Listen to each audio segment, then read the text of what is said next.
손님들은 이미 오래전에 흩어졌습니다. 시계가 12시 30분을 가리켰습니다. 방에 남아 앉아 있는 이 사람은 집주인과 세르게이 니콜라이비치 그리고 블라지미르 페트로비치 뿐이었습니다. 자, 각자 자기의 첫사랑 얘기를 하기로 하죠. 세르게이 니콜라이비치는 잠시 주인을 쳐다보다가 천장으로 시선을 옮겼습니다. 나한테는 첫사랑이라고 할 만한 게 없어요. 아마 내가 사랑을 했다면 우리 집 유모를 6살 때 사랑한 걸걸요? 집주인이 말했습니다. 난 지금의 아내인 안나 이바노브나와 알게 될 때까지 아무 사랑을 해본 적이 없어요. 게다가 아내와 모든 일이 마치 기름친 듯 순조롭게 진행됐거든요. 블라디미르 페트로비치, 우리에게 제발 재밌는 첫사랑 얘기를 들려주세요. 난 원래 말재주가 없는 편이어서 시작해봤자 싱겁고 짤막하게 끝날 겁니다. 두 분께서 꼭 원하신다면 2주 뒤 내가 수첩에 적어와서 읽어드리겠습니다. 2주가 지났습니다. 이야기가 시작됐습니다. 1883년 여름, 내 나이 16의 일입니다. 난 모스크바에서 부모님과 함께 살고 있었습니다. 우리는 레스쿠치누이 공원 맞은편에 칼루가 성문 근처에 어느 별장 한 채를 세어더 쓰고 있었습니다. 대학에 들어갈 준비를 하고 있던 나는 제대로 공부를 하지 않았고 별로 초조해하지도 않았습니다. 아버지는 상냥하게 대해주긴 했지만 비교적 냉담한 편이었으며 어머니 역시 내가 외아들인데도 나에 대해선 거의 관심이 없었습니다. 어머니의 마음은 항상 다른 일에 쏠려 있었기 때문인데 아버지는 아직 젊으셨고 대단한 미남자였습니다. 10살이나 손이인 어머니는 이를테면 정략 결혼을 한 셈이었습니다. 그래서 어머니는 자주 난리를 피우거나 무섭게 신경질을 부렸지만 아버지 앞에서만은 내색을 하지 못했습니다.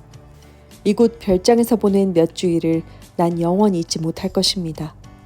화창한 날씨가 계속됐습니다. 난 산책을 즐기곤 했는데 별장의 넓은 정원이나 네스쿠치의 공원을 거닐기도 하고 때론 칼루가 성문 밖까지 나가기도 했습니다. 산책 땐 언제나 손에 책을 들고 갔지만 거의 펼쳐보지 않았고 그보다는 제법 많이 외워두었던 시들을 소리 높여 암송하기를 좋아했습니다. 우리가 머문 별장은 여러 개의 원기둥이 늘어선 목조 건물 안에 납작하게 딸린 2개의 별채로 되어 있었습니다. 오른쪽에는 별채가 비어 있어서 새를 놓았습니다. 어느 날 오른쪽 별채의 창문 덧창들이 열리고 2 여인의 얼굴이 나타났습니다. 어떤 가족이 이사한 모양이었습니다. 지금도 기억이 생생합니다. 그날 점심때 어머니는 하인에게 별채에 이사 온 사람이 누구냐 물었습니다. 자세키나 공작 부인이란 대답에 어머니는 어느 정도 경의를 표하는 어조로 아, 공작 부인이야? 하더니 아마 어느 가난뱅이 공작 부인이겠지? 아버지가 차가운 눈초리로 힐끗 바라보자 어머니는 곧 입을 다물고 말았습니다. 물론 자세키나 공작 부인은 부유한 사람일 리 없었습니다. 그가 든 별채는 좁고 낡아빠진 아주 형편없는 집이었습니다. 나는 엽총을 들고 정원 안을 돌아다니면서 까마귀를 쫓고 있었습니다. 그때 딸기나무 덩굴에 둘러싸인 푸른 풀밭 위에 분홍빛 줄무늬 옷을 입고 하얀 수건을 머리에 두른 날씬한 몸매의 키 큰 처녀가 서 있고 그 주위에는 4명의 청년이 둘러서 있었습니다. 처녀는 조그만 회색 꽃으로 남자들의 이마를 돌아가며 톡톡 때려주고 있었는데 청년들이 좋아라고 이마를 들이대고 있었습니다. 그녀의 거동에는 그 어떤 기막힌 매력이 풍겼으며 명령하는 듯하면서도 부드럽게 어루만져주는 것 같고 조소하는 듯하면서도 어딘가 알 수 없는 귀여운 데가 있었습니다. 나도 저 아름다운 손으로 이마를 얻어맞아 봤으면. 이봐, 남의 아가씨를 그렇게 염치 없이 바라보면 쓰나? 검은 머리를 짧게 깎아 올린 남자가 비웃는 듯한 눈으로 날 노려보고 있었습니다. 순간 처녀도 이쪽을 돌아봤습니다. 표정이 풍부한 그녀의 얼굴에서 빛나는 커다란 회색 눈동자가 내 눈에 들어왔습니다.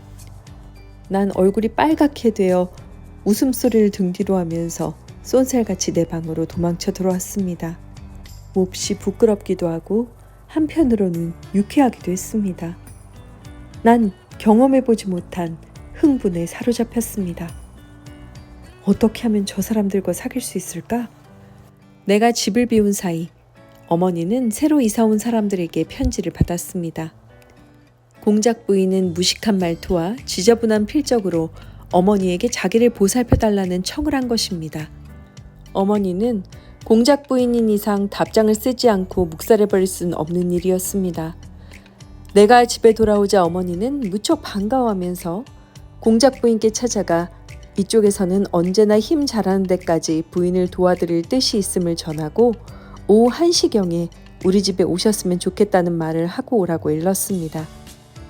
옆집에 간 나는 50살가량 되어 보이는 추하게 생긴 부인을 만났습니다. 그리고 그때 응접실에서 다음 방으로 통하는 방문이 휙 열리면서 어제 정원에서 본 그 처녀가 나타났습니다. 이 애는 내 딸입니다. 공작 부인은 나에게 털실 감는 걸 도와달라고 했습니다. 공작 부인의 딸은 의자에 앉더니 새빨간 털실 몽땅이를 꺼냈습니다. 그리고 나더러 자기 앞에 있는 의자에 앉으라고 손짓했습니다. 어제 날 보고 어떻게 생각하셨어요? 아마도 날 나쁜 여자라고 생각하셨겠죠? 당신은 16살이라고 했지만 난 21살이나 먹었으니 내가 훨씬 손이 아니겠어요? 그러니까 당신은 언제나 나한테 정직하게 말해야 해요. 내 말도 잘 들어야 하고요. 지나이다 알렉산드로브나라고 불러요. 그녀가 나한테 허물없이 대해주는 것은 무척 기쁜 일이긴 했으나 한편으로는 은근히 불쾌했습니다. 내가 결코 어린애가 아니란 걸 그녀에게 보여주려고 될 수 있는 대로 점잔을 뺐습니다. 그녀를 바라보고 있으니 어느새 그녀는 내게 더없이 귀중하고 친근한 존재인 것처럼 느껴졌습니다. 벨로브조르프 씨가 너한테 고양이를 가져왔구나. 새끼 고양이. 지나이다는 환성을 올리며 의자에서 벌떡 일어나더니 내 무릎 위에다 털실 몽땅이를 집어던지고 응접실로 달려나갔습니다. 경기병은 어제 내가 본 청년들 중 하나임이 분명했습니다. 그는 지나이다의 인사에 방긋 웃으며 머리를 숙였습니다. 어제 귀가 큰 얼룩고양이를 갖고 싶다고 하시기에 내가 이놈을 구해왔지요. 당신의 말은 곧 지상 명령이니까요. 약속대로 공작 부인은 어머니를 찾아왔지만 어머니의 환심을 사지는 못한 것 같았습니다. 하지만 어머니는 공작 부인을 그녀의 딸과 함께 내일 점심에 초대했노라고 말했습니다. 아버지는 그 부인이 누군지 이제야 생각이 난다면서 젊었을 때 고인이 된 자세키나 공작과는 잘 아는 사이였다는 것입니다. 그 사람은 훌륭한 교육을 받았지만 머릿속엔 아무것도 들어있는 게 없는 남봉꾼이었습니다. 원래 굉장한 부자였지만 도박으로 모든 재산을 탕진한 후 무슨 이유에서인지 모르겠지만 하급 관리의 딸과 결혼했습니다. 그런데 결혼 후에는 투기 사업에 손을 대서 그야말로 맨주먹이 되어버렸다는 것입니다. 다음 날 공작 부인 모녀는 식사하기 30분 전 우리 집에 나타났습니다. 부인은 노란 목도리를 걸치고 빨간 리본이 달린 구식 실내 모자를 쓴 옷차림이었습니다. 그녀는 밑도 끝도 없이 수표 얘기를 늘어놓더니 연방 한숨을 섞어가며 자기들의 어려운 처지를 호소했습니다. 그리고 체면 같은 건 전혀 차리려 하지도 않았고 끈질기게 애원하는 것이었습니다. 그녀는 자기가 공작 부인의 신분이라는 걸 털끝만큼도 염두에 두지 않은 듯 싶었습니다. 하지만 지나이다는 그야말로 공작 집안의 따님답게 거만할 정도로 품위를 지키고 있었습니다. 얼굴에선 냉엄한 표정이 한시도 떠나지 않았습니다. 그녀의 이런 새로운 표정도 아름답긴 했지만 내 눈엔 그녀가 아주 다른 사람 같아 보였고 어제와 같은 그런 눈길, 그런 미소는 전혀 찾아볼 수 없었습니다. 그녀는 연두빛기 시달린 얇은 비단 옷을 입고 머리는 영국식으로 길게 따서 양쪽 볼밑으로 늘어뜨리고 있었는데 그 머리 모양이 차가운 얼굴 표정과 잘 어울려 보였습니다. 지나이다는 식사하는 동안 간혹 아버지 얼굴을 쳐다보긴 했는데 그 눈길은 무언가가 저기를 품은 듯한 야릇한 느낌을 주었습니다. 지나이다는 나한테 아무런 관심도 표시하지 않았습니다. 난 마치 사형 선고를 받은 죄수처럼 그 자리에 멍하니 선 채 바닥만 내려보고 있었는데, 그러나 그녀가 내 옆을 지나가면서 어제와 같은 상냥한 표정으로 저녁 8시 우리 집에 오세요. 알았죠? 꼭 오셔야만 해요. 저녁 8시. 나는 공작 부인네가 사는 별채 현관으로 들어섰습니다. 응접실에서는 떠들썩한 소리가 흘러나오고 있었습니다. 난 문을 열자마자 깜짝 놀라 한 걸음 뒤로 물러났습니다. 응접실 한복판에 놓인 의자 위에 공작 부인의 딸이 남자 모자를 손에 들고 올라 서 있었습니다. 그리고 주위에 4-5명의 남자들이 서로 어깨를 비벼대며 둘러서 있었습니다. 그들은 모자에 손을 집어넣으려고 발돋움을 하고 있었습니다. 지나이다는 모자를 더욱 높이 치켜들곤 이리저리 빼어돌리고 있었습니다. 잠깐만 기다려요. 새 손님이 왔으니까요. 저분한테도 표를 줘야죠. 자, 들어와요. 그녀는 나에게 손님들 한 사람 한 사람을 소개했고 서로 사이좋게 지내라고 했습니다. 이거 봐요, 젊은 친구. 우린 지금 내기를 하고 있어. 이 아가씨가 벌을 받게 되었는데 키스라고 쓰인 제비를 뽑는 사람에겐 아가씨 손에 키스할 권리가 부여되지요. 알아들으셨죠? 나는 맨 나중 모자 속에 손을 넣어 표 한 장을 끄집어내 펼쳤습니다. 종이 조각에는 키스라는 글자가 보였을 때 내 마음은 어땠을까요? 키스? 나는 눈앞이 빙글빙글 도는 것 같았습니다. 한쪽 무릎을 꿇고서 몹시 서투른 동작으로 지나이다의 손끝에 입술을 댔습니다. 예의범절을 중요시하는 귀족 가문에서 태어나 다른 사회와 격리된 채 엄격한 교육을 받아온 도련님인 나는 이런 고함 소리, 들뜬 분위기, 새로운 상대들, 몹시 흥분해버렸습니다. 지나이다는 계속해서 내게 우선권을 주었고 날 줄곧 자기 곁에 잡아두었습니다. 무슨 벌인가를 받게 되었을 때 나는 그녀와 나란히 붙어 앉아 얄짤한 비단쇼를 함께 뒤집어 쓰기까지 했습니다. 내가 그녀에게 자기의 비밀을 고백해야 한다는 것이었습니다. 지금도 기억에 생생하지만 그녀와 나의 머리는 갑자기 반투명의 향긋한 안개 속에 휩싸여 버렸습니다. 어때요? 네? 난 얼굴이 홍당무가 되어 외면했습니다. 숨을 쉬는 것조차 조심스러울 지경이었습니다. 온몸이 녹초가 되어 별채에서 나올 때 난 정신이 몽롱하리만큼 행복했습니다.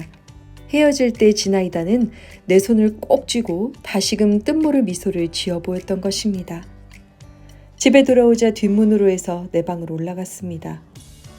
나한테 딸려있는 하인이 마룻바닥에 누워 자고 있었으므로 나는 그의 몸을 타고 넘어갈 수밖에 없었습니다.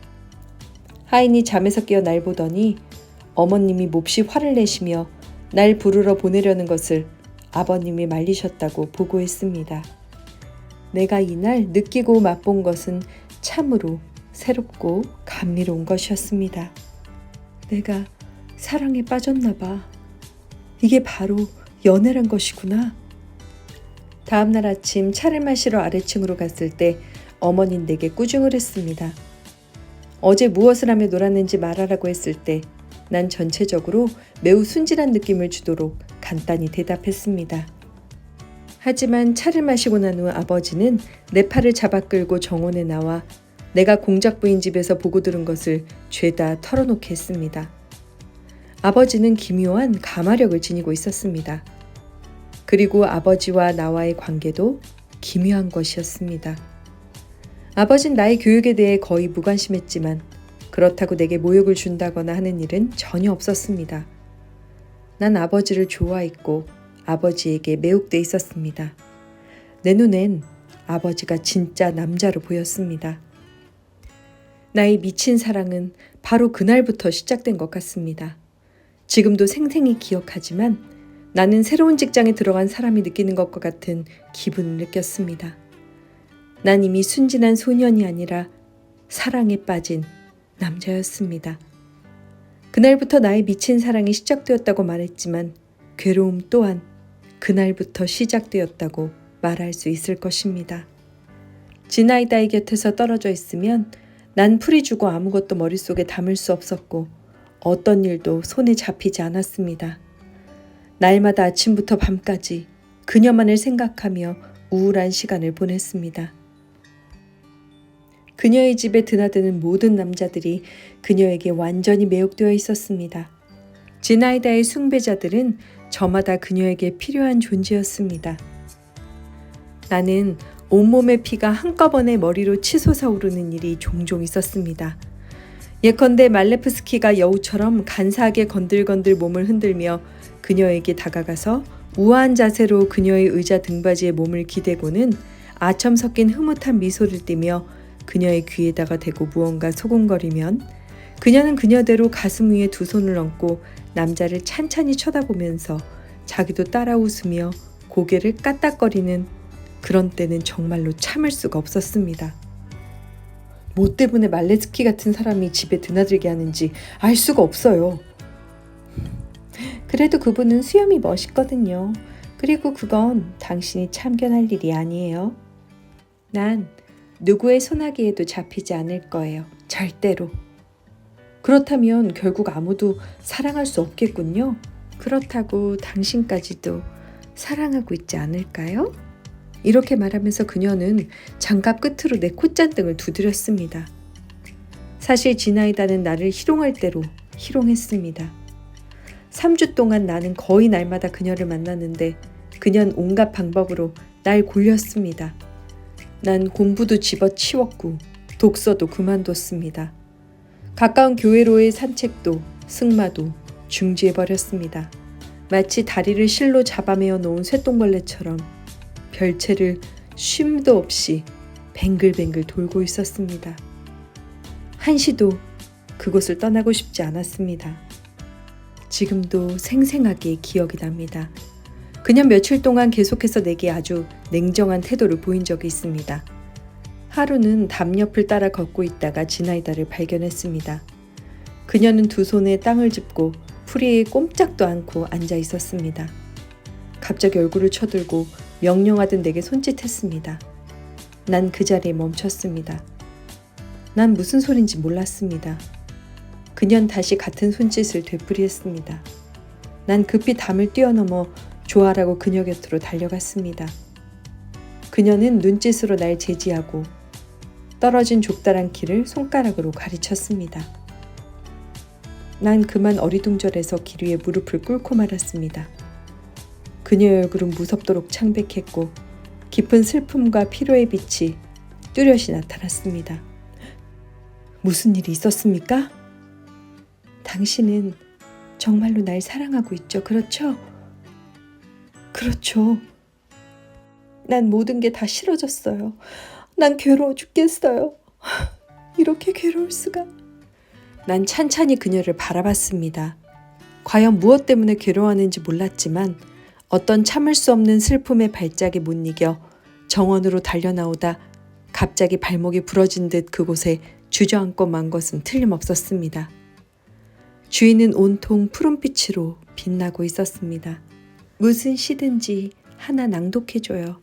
난 당신의 시낭독이 좋아요. 난 푸슈킨의 그루지아의 언덕에서를 들려주었습니다. 사랑하지 않을 수 없기 때문에. 지나이다는 이 구절을 되풀이했습니다. 그래서 시가 좋은 거예요. 이 세상에 없는 걸 말해주거든요. 시란 실제보다 더 훌륭할 뿐만 아니라 더욱 진실에 가까운 것을 들려주니까요. 자, 가요. 마이다노프가 어머니한테 와 있어요. 지금 풀이 죽어 있을 거예요. 하는 수 없죠 뭐. 당신도 언젠간 알게 되겠지만 제발 날 원망하지 말아줘요.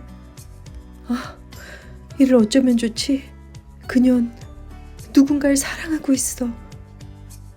이 순간부터 나의 번민은 본격적으로 시작됐습니다.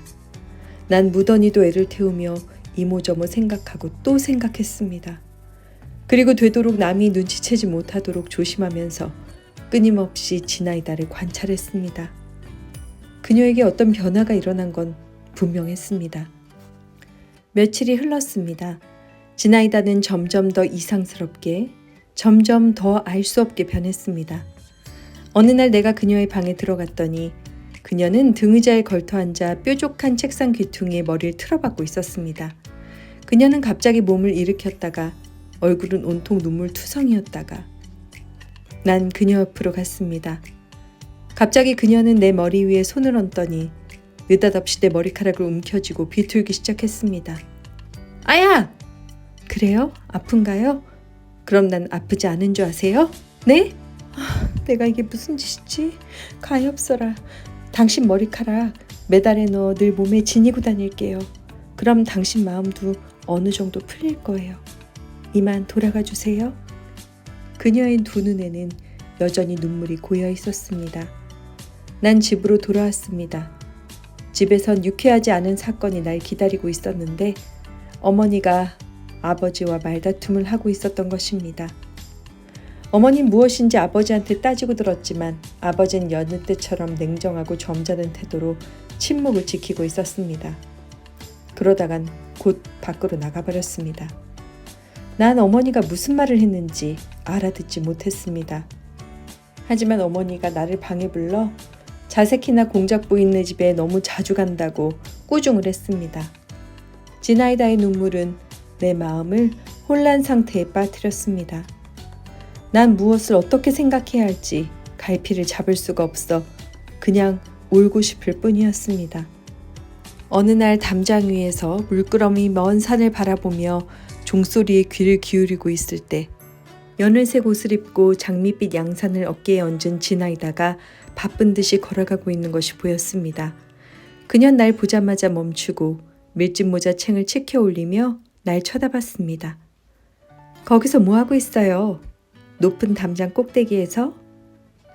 당신은 밤낮 나를 사랑한다고 맹세하는데 정말 날 사랑한다면 이 길로 뛰어내려 봐요. 지나이다의 말이 끝나기도 전에 난 마치 누군가가 뒤에서 밀쳐낸 것처럼 밑으로 뛰어내리고 있었습니다. 담장 높이는 4m 이상 됐으며 난 발부터 땅에 닿았지만 몸의 중심을 잡을 수가 없었고 쓰러진 채 정신을 잃고 말았습니다. 난 눈을 뜨지도 않았는데 지나이다가 곁에 있는 걸 느꼈습니다. 나의 귀여운 어린애, 나 역시 당신을 사랑하고 있는데 자, 일어나세요. 그녀의 가슴은 바로 내 가슴 가까이에서 호흡하고 그 손은 내 머리를 쓰다듬고 있었습니다. 그녀의 부드럽고도 싱싱한 입술이 내 얼굴 전체에 키스를 퍼붓기 시작했습니다. 내 입에도 닿았습니다. 그렇지만 그때 지나이다는 내가 눈을 뜨지 않았는데도 내 얼굴 표정으로 보아 의식을 회복했다는 걸 알아차렸는지 내 양산이나 집어줘요. 어서 집으로 돌아가서 몸이나 깨끗이 씻어요. 내 뒤를 따라오면 안 돼요? 따라오면 화낼 거예요. 그녀는 말을 끝맺기도 전에 재빠르게 저쪽으로 가버렸습니다. 나는 길 가운데 쭈그리고 앉아 있었는데 다리가 말을 듣지 않았기 때문입니다. 그날 하루 종일 난 몹시도 유쾌하고 자랑스러운 기분이었습니다. 내 얼굴에 지나이다의 키스의 감촉을 생생하게 느끼며 나는 환희의 전율 속에서 그녀가 한 한마디 한마디의 말을 되풀이해 생각해 봤습니다. 난 이 뜻하지 않은 행복을 너무나 소중하게 간직하고 싶었기 때문에 새로운 행복의 원인인 그녀를 보는 것조차 두려웠습니다. 이튿날 별채로 가면서 난 몹시 당황했습니다. 자신의 비밀을 지킬 수 있다는 것을 다른 사람들에게 알리고 싶어하는 사람들처럼 지나이다는 아무런 동요의 빛도 보이지 않고 지극히 태연한 태도로 날 맞이했습니다. 그녀의 침착한 태도는 마치 내 몸에 찬물을 끼얹는 것만 같았습니다. 난 그녀가 볼 때 역시 어린애에 불과하다는 걸 깨달았습니다. 괴로워서 견딜 수가 없었습니다. 이튿날 아침 난 일찍 일어나 성문 밖으로 나갔습니다. 멀찍이 나가서 슬픈 심사를 좀 풀어볼 작정이었습니다. 어느덧 점심때가 됐습니다. 골짜기로 내려오다가 좁다란 모래밭길이 꾸불꾸불한 골짜기에 시내 쪽으로 연결되어 있는 곳에서 난 걷기 시작했습니다. 분명치 않으나 말발굽 소리 같은 것이 등 뒤에서 들렸습니다. 뒤돌아보니 아버지와 지나이다가 말머리를 나란히 하고 오고 있었습니다. 아버지는 몸을 여자 쪽으로 굽히고 한 손으로 말 목을 누르면서 무슨 얘긴지 열심히 하고 있었습니다. 잠시 후 골짜기 저쪽 모퉁이에서 경기병 제복을 입고 외투를 걸친 멜로브조로프가 거품을 입에 문 검정말을 타고 나타났습니다. 도대체 무슨 일일까? 난 걸음을 재촉해 점심시간 직전에 집에 왔습니다. 아버지는 이미 말쑥하게 옷을 갈아입고 세수를 하고는 어머니의 안락의자 옆에 앉아 부드럽고 낭낭한 목소리로 평론 잡지의 사회면을 어머니에게 읽어주고 있었습니다. 그 후로 며칠간 지나이다를 만나지 못했습니다. 그녀는 몸이 편치 않았다고 했지만 그래도 별채를 드나드는 남자들이 당직하러 오는 것을 막지는 않았습니다. 사흘쯤 지나 정원에서 그녀를 만났습니다. 아직도 몸이 불편하세요? 아니요, 이젠 다 나았어요. 몸이 좀 나른하긴 하지만 곧 괜찮아지겠죠? 그럼 다시 예전처럼 되어주시겠습니까? 내가 당신한테 너무 쌀쌀하게 굴었어요. 나도 알고 있죠. 하지만 신경 쓰지 마세요. 나도 어쩔 수가 없었으니까. 내가 당신을 사랑하는 게 당신은 싫다. 그것뿐이겠죠? 아니에요. 사랑해주세요. 하지만 전처럼 그렇게 말고요. 우리 친구가 돼요. 그렇지 않으면 안 돼요. 내 말을 들어봐요. 난 당신보다 훨씬 나이가 많잖아요. 당신의 아주머니 뻘이 된다고 할 수 있을 텐데 정말이에요. 아주머니가 못 된다면 누님은 될 수 있을 거예요. 당신한텐 내가 어린애지요? 그럼요. 귀엽고 잘생긴 어린애라 난 정말 좋아요. 그녀의 걸음걸이가 전보다 얌전해진 것 같았습니다. 그리고 그녀의 모습 전체에선 전과 다른 위험이 깃들어 있는 것 같고 더 세련돼 보였습니다. 점심때가 지나 별채에는 다시 손님들이 모여들었고 공작의 딸도 그 자리에 나타났습니다. 내가 좀처럼 잊을 수 없는 그 첫날 저녁에 모였던 멤버가 모두 와 있었습니다.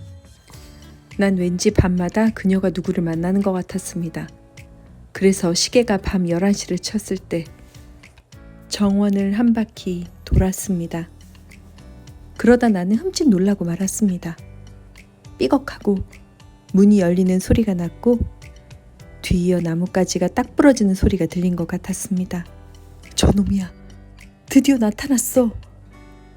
그런데 그는 나의 아버지였습니다. 나는 목 놓아 울지도 않았고 절망 속에 빠지지도 않았습니다. 내 힘으로는 어쩔 수도 없는 일이었습니다. 이 뜻밖의 발견은 나를 여지없이 분쇄해버리고 말았습니다. 내가 아끼던 꽃은 한꺼번에 모조리 꺾여서 내 주위에 흩어진 채 짓밟혀버리고 만 것입니다. 하인의 말에 의하면 어머니는 이 사실을 알고 있었다고 합니다. 그리고 이튿날 어머니는 이사를 간다고 말했습니다.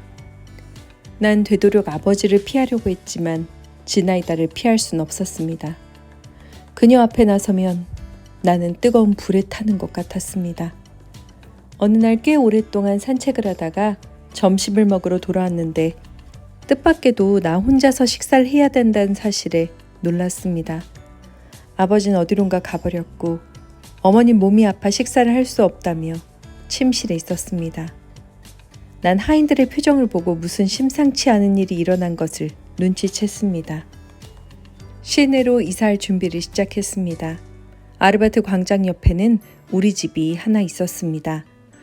아버지 자신도 이제는 별장에 남고 싶지 않은 모양이었습니다. 그러나 아버지는 어머니에게 소동을 일으키지 않도록 부탁한 것 같았습니다. 모든 일이 조용하게 천천히 진행돼 갔습니다. 어머니는 공작 부인한테 사람을 보내 몸이 불편한 탓으로 출발 전에 찾아뵙지 못해 유감스럽다 인사를 전했습니다. 난 미친 듯이 돌아다녔습니다. 그리고 한시 바삐 모든 것이 결말이 나기만을 바랐습니다. 어째서 그런 젊은 처녀가 어엿한 신분을 가진 여자가 아버지한테 가정이 있다는 걸 알면서도 그런 행동을 할 수 있지? 그녀는 대체 아버지한테 뭘 바랬던 걸까? 자기의 장래를 파멸시킬 거라는 걸 두려워하지 않은 까닭은 무엇일까? 그래, 그거야말로 사랑이라는 거구나. 난 작별 인사를 하러 왔습니다. 아마 다신 못 만날 거예요. 네, 들었어요. 와줘서 고마워요. 난 당신을 만나지 못하는가 생각했어요. 날 나쁘게 생각하진 말아줘요. 이따금 당신을 골려주긴 했지만 당신이 생각하는 것처럼 그렇게 나쁜 여자는 아니에요. 얼마 후 난 아버지가 가는 방향으로 슬금슬금 발길을 옮겼습니다. 난 그만 그 자리에서 돌기둥이 되어버렸습니다. 이런 일이 있으리라곤 꿈에도 생각하지 못했습니다. 아버지는 무엇인지 우기는 것 같았고 지나있다는 아버지의 의견에 따르려 하지 않는 눈치였습니다. 지금도 난 그때의 그녀 얼굴을 똑똑히 그려볼 수 있습니다. 슬프고도 심각한 표정을 한 그 아름다운 얼굴에는 형용할 수 없는 우수와 몸도 마음도 모두 바쳐버린 듯한 애정과 함께 그 어떤 절망의 그림자가 있었습니다. 아버지는 어깨를 움찔해 보이곤 모자를 고쳤었습니다. 그건 아버지가 마음이 초조할 때 언제나 하는 버릇이었습니다. 지나이다는 몸을 똑바로 펴고 한 손을 내밀었습니다. 순간 도저히 믿을 수 없는 일이 일어났습니다. 아버진 자기 팔소매에 먼지를 털고 있던 채찍을 느닷없이 들어올려 그녀의 팔에 채찍이 맞는 날카로운 소리가 들렸습니다. 나는 소리가 터져나오려는 걸 간신히 참았습니다. 지나이다는 꼼투라고 몸을 떨곤 말없이 아버지를 쳐다보고 나서 자기의 손을 조용히 입으로 가져가 빨갛게 된 채찍 자국에 입을 맞췄습니다. 아버진 채찍을 던지고 빠른 걸음으로 현관 층계를 달려 올라가 집 안으로 뛰어갔습니다. 지나이다는 몸을 돌리고 두 손을 벌리고 머리가 뒤로 젖혀진 채 창가에서 떨어져 방으로 사라졌습니다. 난 놀란 나머지 정신이 마비되어 의욕에 찬 공포를 가슴에 안고 왔던 길을 되돌아 달려나갔습니다. 하마터면 아버지 말을 놓칠 뻔하면서 골목길을 빠져나와 강변으로 돌아왔습니다. 어떤 영문인지 알 수가 없었습니다. 아버지는 날마다 말을 타고 외출했는데 어느 날 기분이 좋은 표정으로 내 방에 왔습니다. 외출할 채비를 하고 장화에는 박차까지 달고 있었습니다. 나는 함께 데리고 가달라고 졸랐습니다. 우리는 가로수가 우거진 거리를 하나도 빼놓지 않고 모두 돌고 나서 제비치의 들판을 이리저리 돌아다니며 모스크바 강을 2차례나 건넜습니다. 어머니가 돌아가시고 아버지는 큰 돈을 모스크바에 몇 차례 보냈다고 들었습니다. 그 후로 아버지는 여자의 사랑을 두려워하라고 유언을 남기고 죽습니다. 난 대학을 졸업하고 어떤 일을 해야 할지 결정짓지 못하고 있었습니다. 그래서 하는 일 없이 얼마 동안 빈둥빈둥 놀고 있었습니다. 어느 날 저녁 극장에서 뜻밖에도 마이다노프를 만났습니다. 그는 결혼을 하고 취직도 했다는데 내가 보기엔 조금도 달라진 곳이 없었습니다. 자네 아나? 돌리스카야 부인이 이곳에 있다네. 그게 누군가? 왜 우리가 예전에 좋아했던 공작 부인의 딸 말일세. 페테르부르크에 있다가 요 며칠 전 이곳에 왔는데 외국에 떠날 준비를 하고 있다네. 남편은 어떤 사람인지. 아주 좋은 사람인데 재산도 꽤 있지. 모스크바에 있을 땐 내 동료였어. 자네도 알고 있는. 그 사건 이후로 그 여자는 배우자 구하기가 꽤 힘들어졌지. 여러 가지 소문이 뒤따라 다녔으니까. 그러나 원래 영리한 여자니까 불가능한 일이 있을 리 있나. 한번 그 여자한테 가보게. 자네라면 아주 반가워할 거야. 전보다 더 예뻐졌다네. 오래된 추억이 내 마음을 설레게 했습니다. 나는 이튿날에라도 곧 옛날 애인을 찾아가리라 결심했지만 무슨 일이 생겨서 한 주일 두 주일 그대로 넘겨버렸습니다. 제무트 호텔에 가서 돌리스카야 부인을 찾았을 때 난 그녀가 나흘 전에 해산하다가 죽어버렸단 말을 들었습니다. 난 가슴속에서 덜컥 뭔가가 내려앉는 것을 느꼈습니다. 그녀를 만날 수도 있었는데 끝내 만나지 못하고 말았구나. 영영 볼 수 없게 됐구나.